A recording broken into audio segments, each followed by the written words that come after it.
Welcome to Country Kitchen Approved. I'm your host, Courtney. The holidays are in full swing, and if you're like me, you've got cranberries in your head. The folks at Cape Cod Select challenged me to come up with some recipes using their premium frozen cranberries, and I did just that. This recipe is a great way to reuse your Thanksgiving leftovers or to have a taste of Thanksgiving any time of the year. Using a pre-made pie crust, unroll one crust and flatten as shown.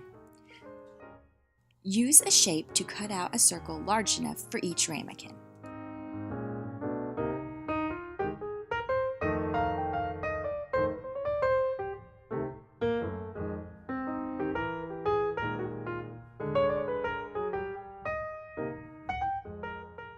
Roll the scraps back out and cut one more for a total of 3 crusts. Grab your Cape Cod Select Premium Frozen Cranberries from the freezer. Look at that freshness! Cranberries can become bitter while baking, so sauteing them in a little bit of sugar can help cut down on that.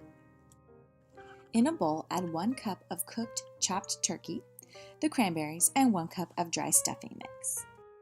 To make country green beans, cook beans with a little bit of water, some diced onions, bacon bits, and a couple tablespoons of bacon grease.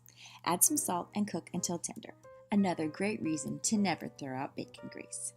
Add a cup of those to the bowl with a cup and a half of turkey gravy.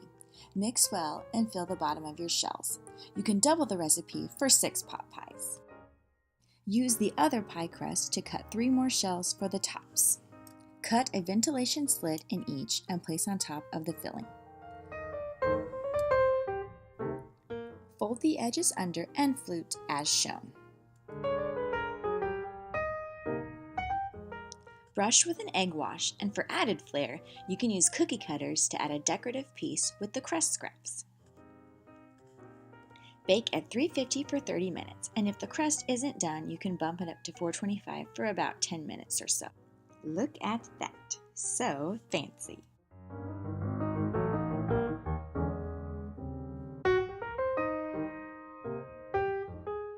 Place 1 cup of Cape Cod Select Premium Frozen Cranberries in a pot with 1/4 cup sugar.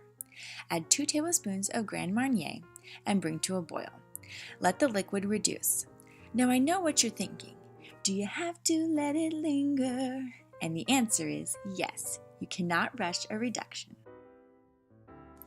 In a mixing bowl, add 2 cups of flour, 1/4 cup of sugar, 1/2 teaspoon of salt, 1 tablespoon baking powder, and mix. Then add 6 tablespoons of cold butter sliced and mix until the butter is incorporated and looks like this.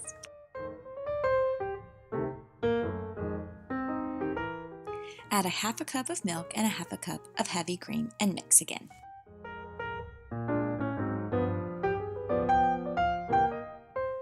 Then add the zest of 1 orange and the juice of 1 orange. Mix again and add the cranberries and mix a final time.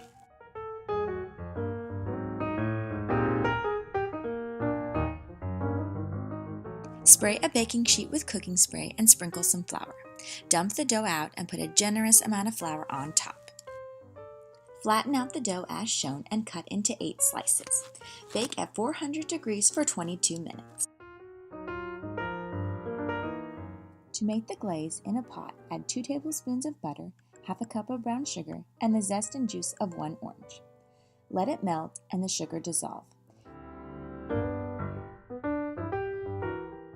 Then add 1 tablespoon of Grand Marnier and 2 tablespoons of cream.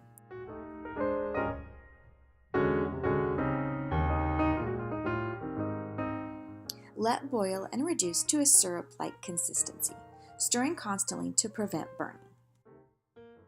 Recut the scones and place them on wax paper to cool. You can leave them in 8 large slices or cut them into smaller bite-sized pieces. Drizzle the glaze over each scone and enjoy.